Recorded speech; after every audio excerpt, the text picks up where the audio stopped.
Hi, this is John with WTI, and pasta is always one of my favorite things. And having the opportunity and the high quality to taste different pastas, this Delverde Linguine is just a great one. So one of the things that I like the most from here is that you don't have to do too much to go into al dente filling. You want to that when you're trying to eat pasta, you're eating the pasta and the sauce.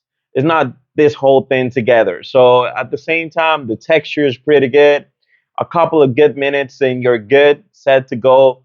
And the high quality of how the pasta will absorb the sauce is just high quality.